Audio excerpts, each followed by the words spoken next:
The town of Crestwood had always thrived during Halloween. Crisp orange leaves lined the sidewalks, and houses displayed their carved pumpkins proudly, casting eerie glows as night fell.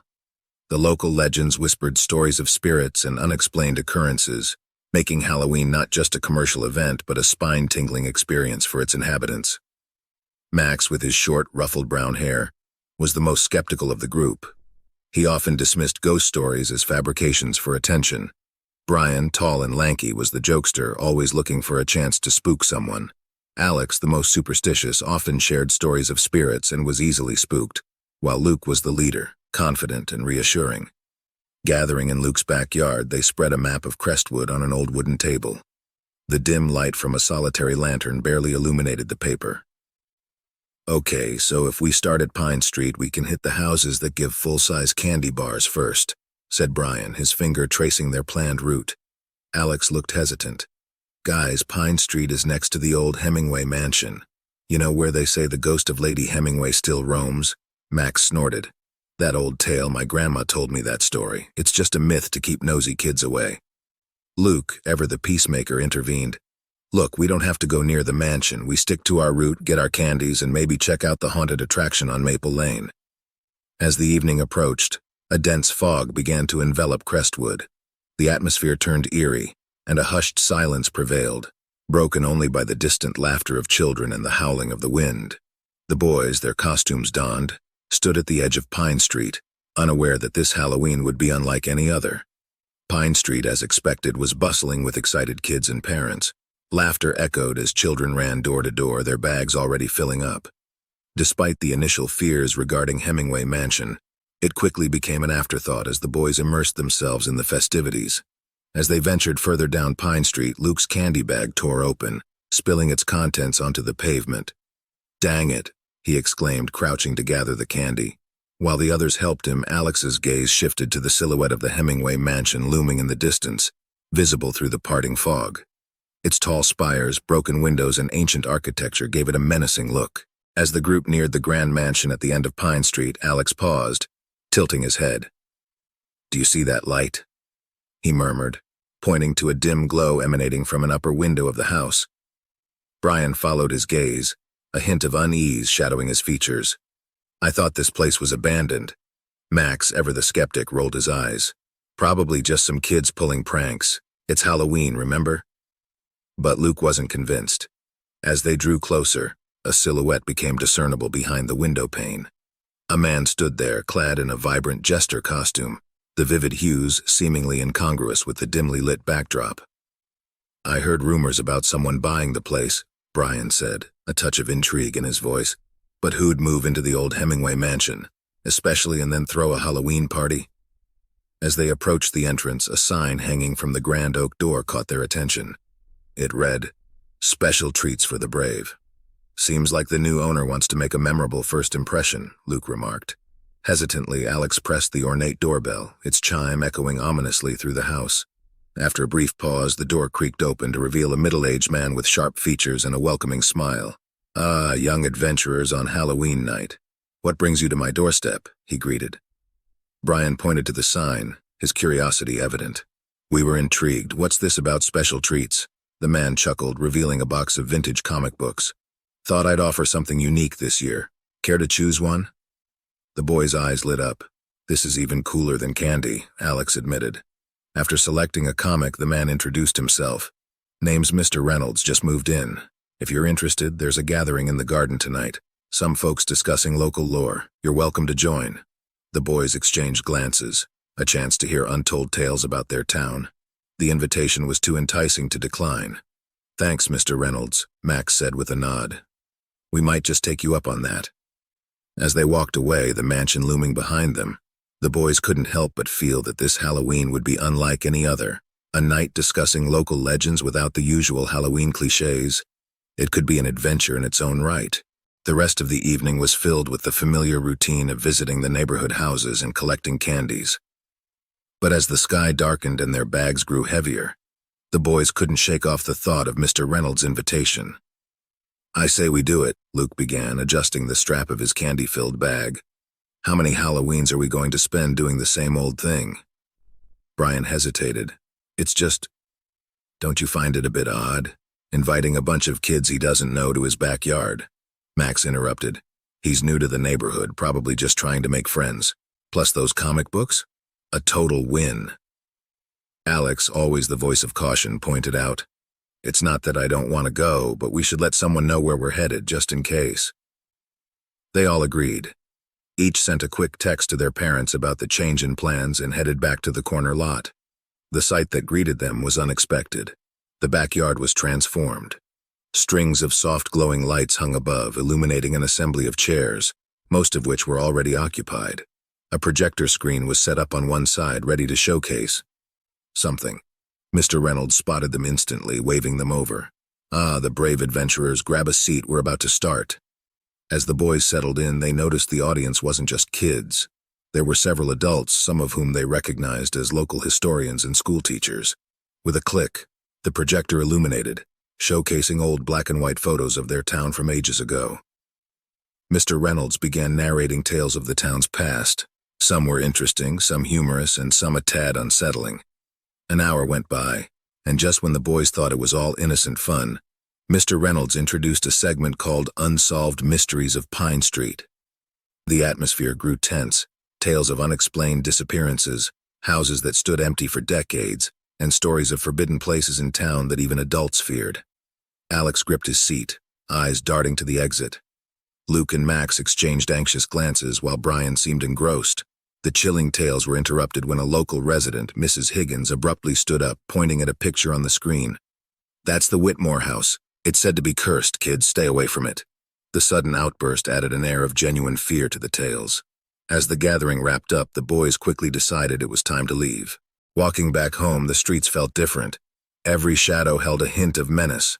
Every rustling leaf felt like a whisper from the past. The stories had left their mark. Maybe we should have stuck to trick-or-treating, Alex mumbled, hurrying his steps. Brian, still processing the stories, whispered, I just want to know how much of it was true. As Brian's words echoed in their ears, the chilling October breeze seemed to grow colder.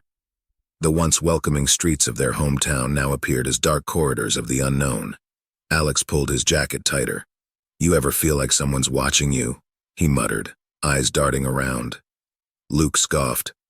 Come on, Alex. Just because we heard a few urban legends doesn't mean we're being stalked. But as they continued walking, the unmistakable feeling of being watched intensified. The laughter and distant sounds of other trick-or-treaters grew distant, replaced by an eerie silence. Max stopped abruptly, straining his ears. Do you guys hear that? He whispered. Brian listened closely. Footsteps, he murmured. But they sound off, like they're both behind us and all around us. Suddenly, a rustling sound came from a nearby bush, causing them all to jump. As they turned to look, a dark shadow darted across the street, disappearing as quickly as it appeared. Luke tried to shake it off. It's probably just another kid playing tricks. But the uneasy feeling persisted. Every flickering streetlight they passed under seemed to cast unfamiliar and menacing shadows. Every rustle of leaves was heightened by the adrenaline pumping through their veins. Suddenly, Alex pointed down an intersecting alley. There, do you see that? Under the dim glow of a distant lamppost stood a man, distinctly different from the earlier shadowy figure. He wore a flamboyant jester suit, its bright color stark against the night.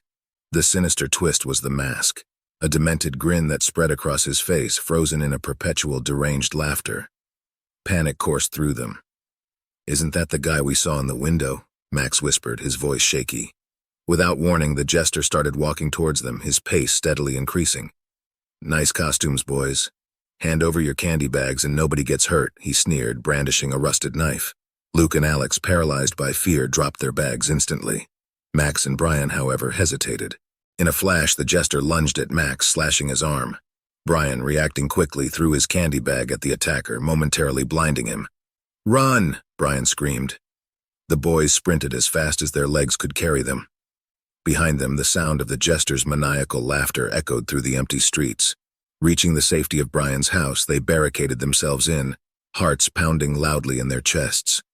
Max, are you okay? Alex asked, examining the gash on his arm. It's just a scratch, Max replied, trying to downplay his injury, but the pain was evident in his eyes. Luke, attempting to catch his breath, stammered, Who was that guy? Brian, leaning against the door, whispered, "The jester, the one from Mr. Reynolds' stories." After locking every possible entrance to Brian's house, Luke quickly dialed 911, his hands trembling. Within minutes, the distinct sound of sirens pierced the night. The police surrounded Brian's house, their flashlights cutting through the darkness, searching for any sign of the deranged jester. Officers entered the house, guns drawn, and began sweeping each room. The boys huddled together, Max clutching his injured arm while they waited for some kind of update.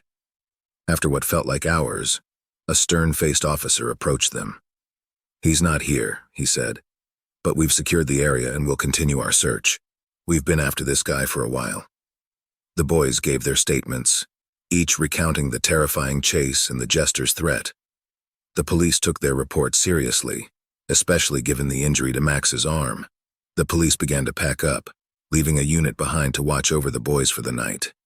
As they settled in, trying to shake off the terror, Brian looked out of the window and noticed a jester card pinned to a tree, fluttering in the wind. The jester had become their very own unsolved mystery. Would he return?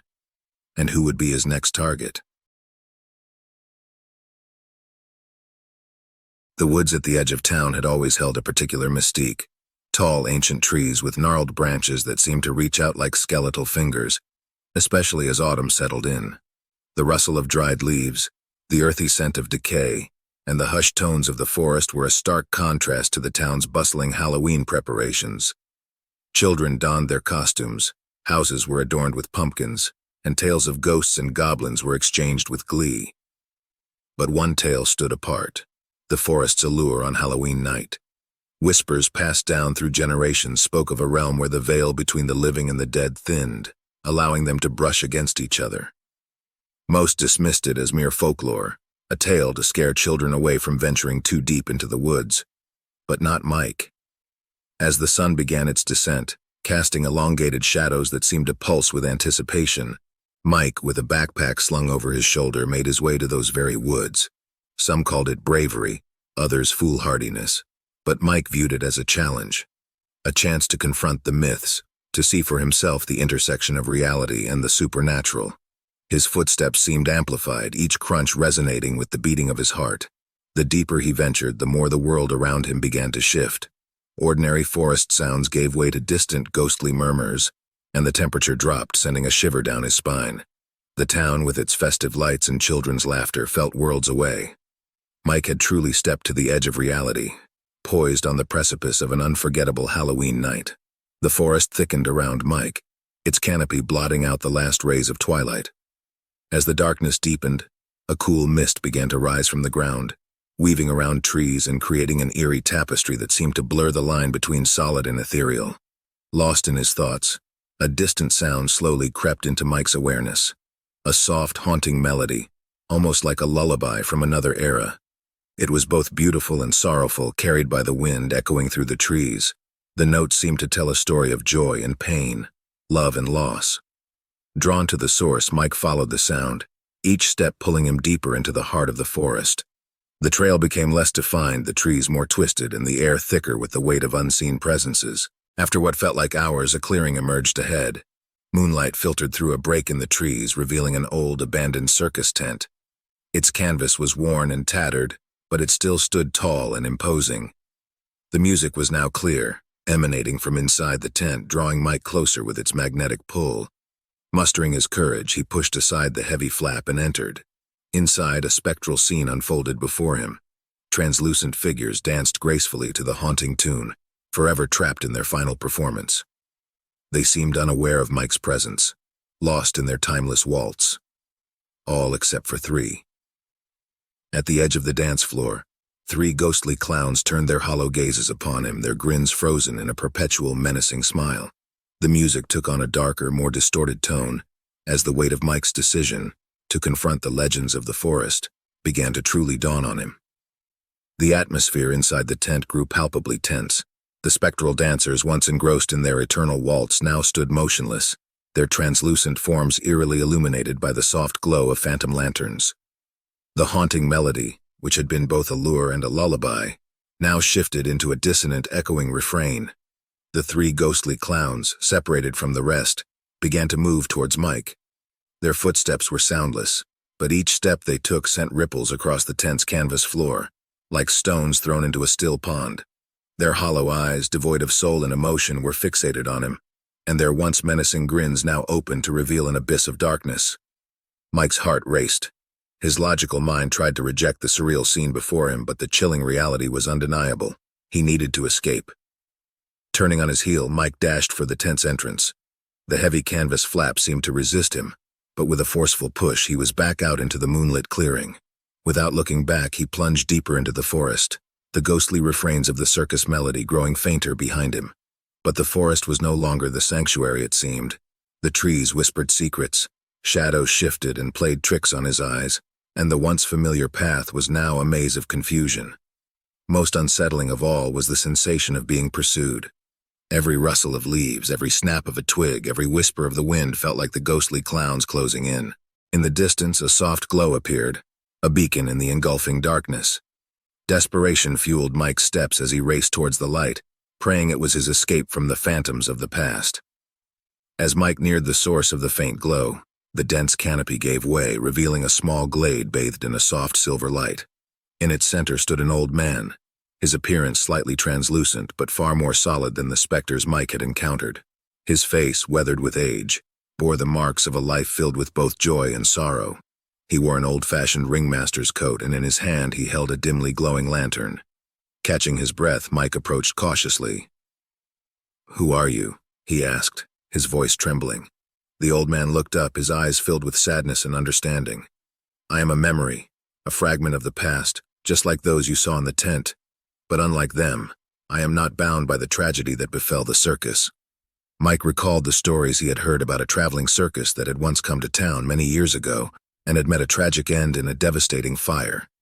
You died in the fire," Mike whispered. The old man nodded. "Yes, but my spirit remained tethered to these woods. I've seen many Halloweens come and go, and I've watched over those who ventured too close to the remnants of our final performance." "Why are those clowns chasing me?" Mike asked, glancing nervously over his shoulder. The old man sighed. "They are trapped in their final act, forever seeking an audience, forever yearning for applause. You, unfortunately, became their latest target." Mike's heart sank. "How do I escape them? How do I get out of here?" The old man gestured with his lantern towards a path that shimmered in the moonlight. "Follow this trail. It will lead you back to the edge of the forest, back to your reality. But be swift, they may still be looking for you." Filled with gratitude, Mike nodded and turned to leave. "Thank you," he said, his voice filled with emotion. The old ringmaster offered a gentle smile. "Remember us, but do not mourn. Every story has its end. Now go, and may you find your way back to the light." Harrow Lane, flanked by centuries-old oaks and dim streetlights, was known to everyone in Ever Hollow.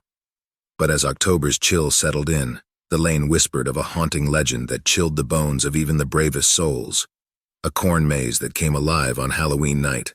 The tales had been passed down through generations, of eerie chants, cold fingers tugging at clothes, and the ever-present whispers. Amidst the haze of a foggy evening, 4 friends, Zoe, Jake, Mia, and Ethan, gathered at the maze's shadowy entrance. Their breaths created ghostly wisps in the cold air as they peered into the inky blackness. The rustling corn seemed to murmur secrets and tales of those who had ventured before them. "Do we really want to do this?" Ethan questioned, looking around. The thick fog distorted distant figures, turning them into mere ghostly outlines. "It feels different tonight." Mia, trying to project courage, chuckled nervously. "Legends are just that, Ethan, old tales to scare kids. We're not kids anymore." Zoe, with a glint of mischief in her eyes, clicked on her flashlight, its beam slicing through the darkness. "It's the perfect Halloween challenge. If we stick together, what could go wrong?" Jake, looking at the sprawling maze, shrugged. "I've heard every year. A few brave souls enter and, well, they don't exactly come out the same." Mia nudged him playfully. "Dramatic much?" Ethan, taking a deep breath, interjected. "Okay, if we're doing this, we stay close. No one wanders off. Deal?" The group nodded, sealing their pact. As they stepped into the labyrinth, the maze had its own plans for them. The maze sprawled out in seemingly infinite directions, the tall cornstalks cutting off any view of the horizon. Each path they took looked eerily similar to the last, causing a mild sense of déjà vu. As they ventured deeper, the outside world seemed to fade away, leaving only the soft rustling of the corn and their muffled footsteps. Jake, trying to lighten the mood, joked, "Anyone else feeling like we're in that horror movie?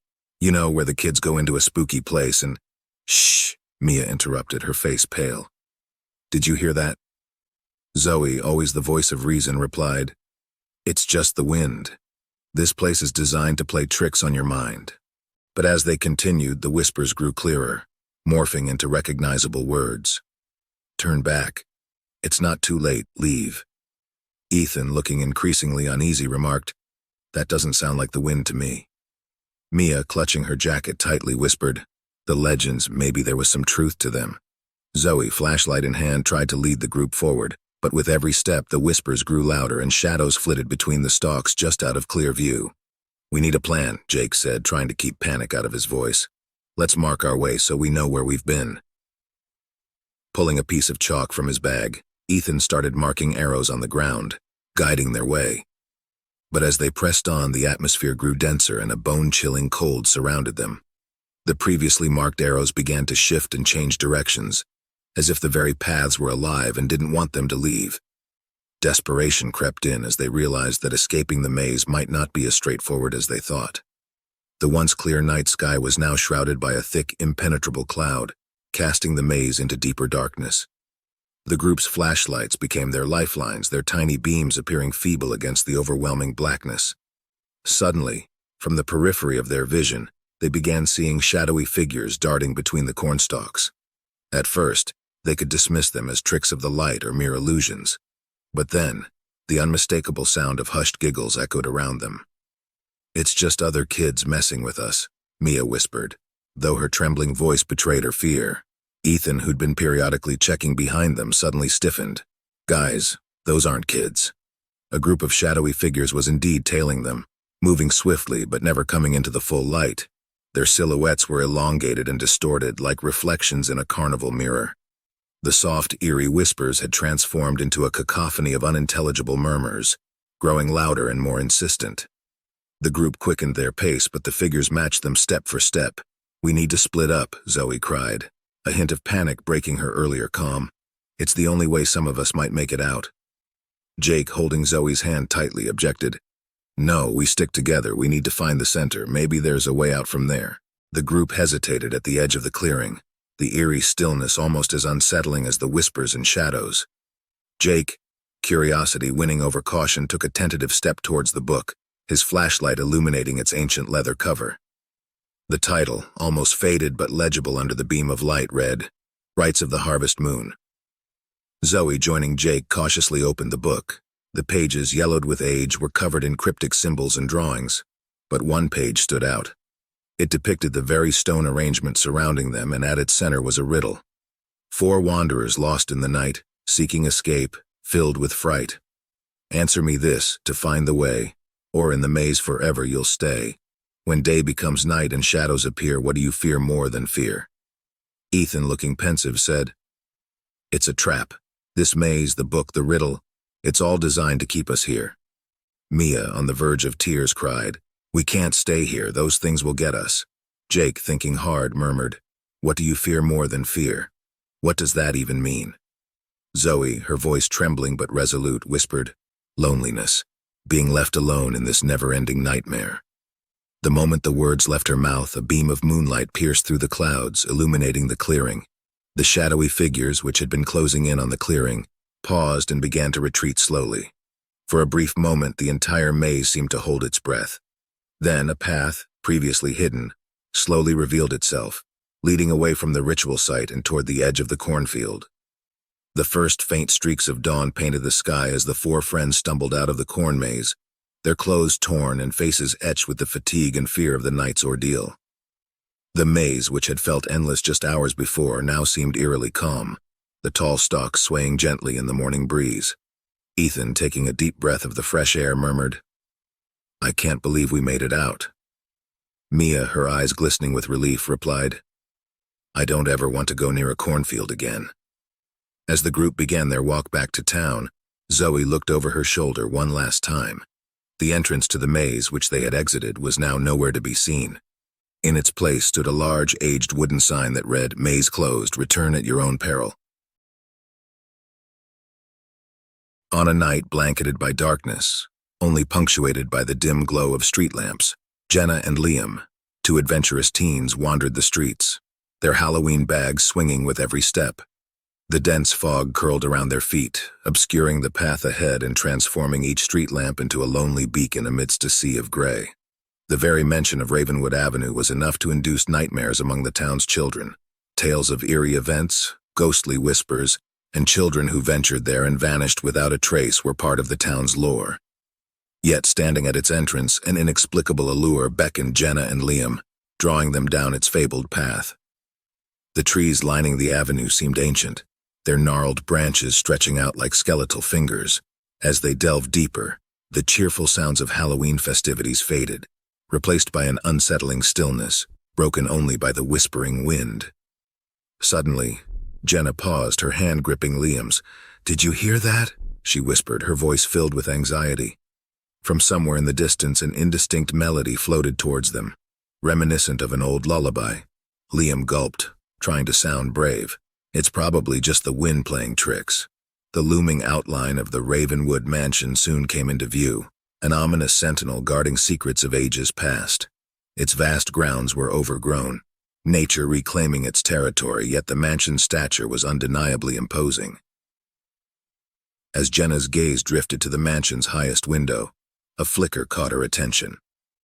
"Look, there's someone up there," she exclaimed. In the dim light, a figure in a jester's garb could be seen, its colors bizarrely vibrant against the mansion's drab facade. Liam, trying to rationalize, murmured, "Maybe the mansion isn't abandoned. Someone might be living there now." With a mixture of trepidation and curiosity, they approached the grand entrance. To their surprise, the doors creaked open, revealing an expansive hall adorned with portraits. The eyes of each subject seemed to follow their every move, the expressions a mix of sorrow and forewarning. Drawn by an unknown force, Jenna and Liam ventured further. An echoing voice drifted towards them, recounting tales of past Halloweens. In a dimly lit chamber, an ornate mirror sat surrounded by candles. Instead of their reflections, however, the mirror showcased children in old-time Halloween costumes, their faces etched with fear. Suddenly, Jenna felt a frigid touch on her shoulder. Turning around, she came face to face with a ghostly apparition, its eyes pleading. Liam, sensing imminent danger, yanked Jenna back and they bolted, the chilling cries of lost souls ringing in their ears. Once outside, they gasped for breath, the weight of their harrowing encounter pressing down on them. The usually comforting sights and sounds of their town now seemed distant and unreachable. It wasn't long before they met Mr. Thompson, an elderly figure who seemed to materialize from the thick fog enveloping the street. With a sorrowful expression and eyes that seemed to have witnessed centuries, he shared his own grim experience. "Every Halloween," he began in a raspy voice, "the mansion seeks to claim souls. You're lucky to have escaped its grasp, or have you?" Jenna and Liam exchanged puzzled looks. Before they could question further, Mr. Thompson continued, "You see, when I was about your age, I too was lured by the mansion's mysteries. Just like you, I thought I'd escaped unharmed." His gaze became distant. "But the mansion doesn't let go easily." Jenna, a shiver running down her spine, asked, "What do you mean?" The elderly figure let out a melancholic sigh. "Not everyone who leaves the mansion truly escapes its grip. Some are bound by its curse, destined to be its prisoners in spirit, if not in body." As he spoke, his form started to become translucent, his edges blurring with the surrounding mist. Liam, horrified, reached out to touch Mr. Thompson, but his hand went right through, causing him to stumble back. You're one of them?" Liam whispered. Mr. Thompson's fading silhouette nodded, his voice now barely more than a soft breeze. "And I fear you might be too. If you were truly free, I wouldn't be visible to you." A chilling realization dawned upon Jenna and Liam. They had left the mansion in body, but their souls were still ensnared. The events of the evening, the uncanny silence of the town, their friends not recognizing them, it all made a terrifying sense now. As Mr. Thompson's figure completely vanished, Jenna clutched Liam's arm. "We need to find a way to free ourselves," she said, desperation evident in her voice. The two wandered through the town, trying to communicate with others, but it was as if they were mere whispers in the wind. They witnessed the festivities of Halloween around them but couldn't partake. It was a torment, to be amidst life, but not truly a part of it. Days turned into weeks, and the boundaries between reality and the spectral realm blurred for Jenna and Liam. They found themselves constantly at the gates of the Ravenwood Mansion, the pull growing stronger each day. The once foreboding structure now whispered promises of answers and perhaps release. One fateful night, Jenna proposed, "What if we go back inside? Maybe the key to our freedom lies within its walls." Liam, hesitant yet desperate, agreed. "Maybe the mansion wants to show us something, finish a story it began." With trepidation, they stepped back into the mansion. The interior was more distorted than they remembered. Hallways twisted upon themselves and rooms appeared and vanished unpredictably. The whispering voices, once just murmurs, were now deafening cries, lamenting tales of sorrow and entrapment. Drawn to the ornate mirror room, they once again saw reflections. But this time they weren't of trapped children in Halloween costumes. Instead, it was an older version of Jenna and Liam, wearing aged and tattered clothes, eyes hollow with years of searching and despair. Their future selves reached out, trying to warn them, but their cries were drowned out by the mansion's malevolent laughter. Realizing they might never truly escape, Jenna and Liam clung to each other. The mansion seemed to revel in its victory, its walls pulsating with a dark energy. Then, in a final act of resistance, the pair decided to shatter the mirror, hoping to disrupt the mansion's power. But as the glass shards fell to the ground, they didn't find themselves freed. Instead, they were sucked into a vortex, an endless loop of their own night of terror, doomed to relive their fateful decision to enter Ravenwood Mansion over and over again. The next Halloween, as new tales of Ravenwood spread through the town, whispers began of 2 more lost souls haunting its grounds. Some say that if you listen closely on a foggy Halloween night, you can hear Jenna's and Liam's voices amongst the wind, warning others of their grim fate. Yet the Ravenwood Mansion stands, ever hungry, ever waiting for the next curious soul to venture too close. Larksville was a town that came alive during the fall, especially as Halloween neared. Streets that were usually quiet were now bustling with energy. Every tree seemed to shimmer with hues of gold, amber, and fiery red. Residents put a lot of effort into their decorations, with each house striving to outdo the other. Jake, a 15-year-old with a natural sense of adventure, had lived in Larksville all his life. With unruly brown hair, a smattering of freckles, and an insatiable curiosity, Halloween was his favorite time of the year. His younger sister Emma was the complete opposite. She was methodical, enjoyed reading, and had an elegant grace about her. But when it came to Halloween, their excitement was mutual. The siblings had a tradition. Every year they'd embark on a candy-collecting mission, planning their route meticulously. Jake loved the scare, while Emma loved the stories that came with every decorated house. She'd often recall tales about the old Victorian at the end of Elm Street, or the rumored haunted mansion on Sycamore Lane. This year, however, there was something different about Larksville. Whispers filled the school corridors, and rumors were rife about a new attraction. The kids spoke in hushed tones about a tent that had mysteriously appeared overnight. No one knew where it came from or who set it up, but the allure was undeniable. Jake and Emma, after finishing their school day, met at their usual spot, the town's library steps.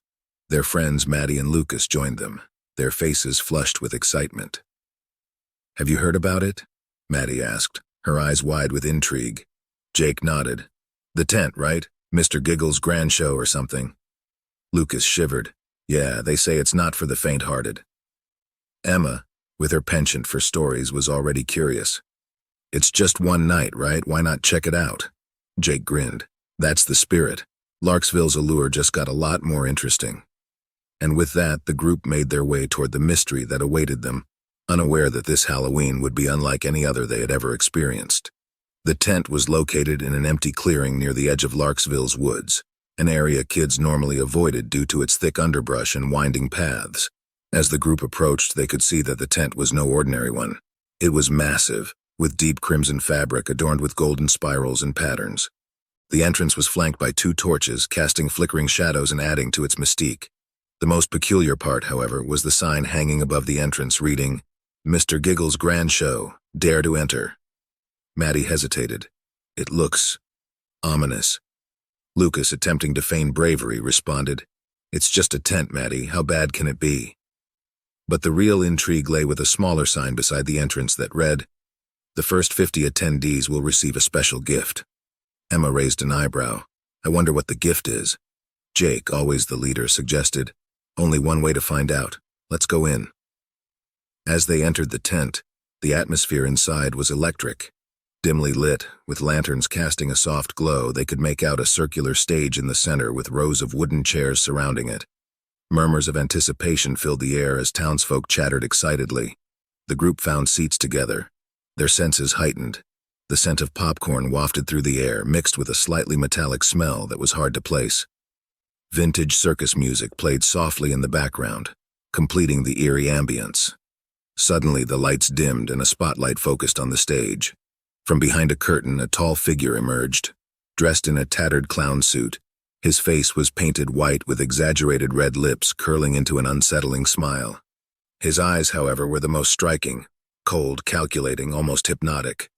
This was Mr. Giggles. "Welcome, dear visitors," he boomed, his voice echoing in the tent. "I'm thrilled to have you at my grand show. Tonight you'll witness feats that defy belief, but remember, everything comes at a price." As the show commenced, the audience was treated to an array of acts. There were death-defying stunts, illusionists, and even a contortionist, but as the acts progressed, they seemed to become darker, more twisted. During a particularly chilling act involving sharp knives and an unsuspecting volunteer from the audience, Emma leaned over to Jake, whispering, "There's something off about this. I can't put my finger on it, but it feels wrong." Jake, equally unnerved, replied, "I feel it too. Let's leave after this act." But as the act concluded, and they attempted to leave, they found their exit blocked by Mr. Giggles, his smile more menacing than before. "Leaving so soon?" he asked, eyes narrowing. "But the grand finale is about to begin, and you, my dear guests, are the stars." Fear gripped the group as the true nature of the tent's allure became hauntingly clear. The ambiance inside the tent grew heavier. The once murmuring crowd was now enveloped in an oppressive silence, broken only by the soft, maniacal hum of Mr. Giggles. He clapped twice and the spotlights shifted, focusing on the center of the stage where a giant spinning wheel was revealed, lined with a myriad of sinister tools, sharp blades, rusty chains, and other instruments of torture. The wheel of fate," Mr. Giggles sang, dancing around it. "One of you lucky visitors will have the honor of being tied to this magnificent creation. The rest get to decide their fate." The group exchanged fearful glances, realizing that this was no ordinary performance. They were trapped in a twisted game. Lucas, trying to maintain composure, spoke up. "This isn't what we signed up for. Let us go." Mr. Giggles chuckled. But you entered willingly. The show must go on." Maddie, tears streaming down her face, whimpered, "We just wanted to enjoy Halloween." Before she could finish, two masked assistants grabbed Lucas, dragging him towards the wheel. The crowd gasped as he was strapped in, his eyes wide with terror. With a flourish, Mr. Giggles presented a shiny dagger to Emma. "Spin the wheel, dear. Determine your friend's fate." Emma shook her head, recoiling. "I won't be part of this sick game." Jake intervened. "Let him go, or I promise you'll regret it." Ignoring him, Mr. Giggles pressed the dagger into Emma's hand, his cold eyes boring into hers. "Spin the wheel." The tent was filled with the sound of creaking as the wheel started its descent, the tools blurring into a menacing whirlwind. Every heart in the room pounded in tandem with its rotations. When it finally stopped, the pointer rested on a section devoid of any tools, a blank space. Mr. Giggles looked genuinely surprised. Fate is kind today," he mused. Releasing Lucas, he addressed the audience. "Our show has come to an unexpected halt, but remember the lessons of tonight." With that, the tent was plunged into darkness. Panicked murmurs filled the air as people scrambled to find the exit. When the lights returned, the stage was empty. Mr. Giggles and his assistants had vanished. As the group exited the tent, the chilling weight of the night's events pressed on them. The moon shone brightly overhead, illuminating the path back to Larksville, but the darkness of what they'd experienced lingered, overshadowing the once joyous occasion. Back in town, they found solace in each other's company, recounting the horrors to disbelieving friends and family. But as the night wore on, a chilling realization settled in. Nobody else in Larksville had seen the tent, or even heard of Mr. Giggles. The ominous structure and its demented ringleader seemed to have existed solely for them. As days turned into weeks, the terror of that night began to feel like a distant nightmare. Yet every time Halloween approached, the memories resurfaced, bringing with them the haunting question: who or what was Mr. Giggles, and would he return? In the shadows of the night, if our tales from unsettling horror stories gave you a fright, press like and let it be known. Subscribe, so you're never alone in this haunting journey, and share, so others too can be wary. Until our next sinister tale, stay dark, dear listener.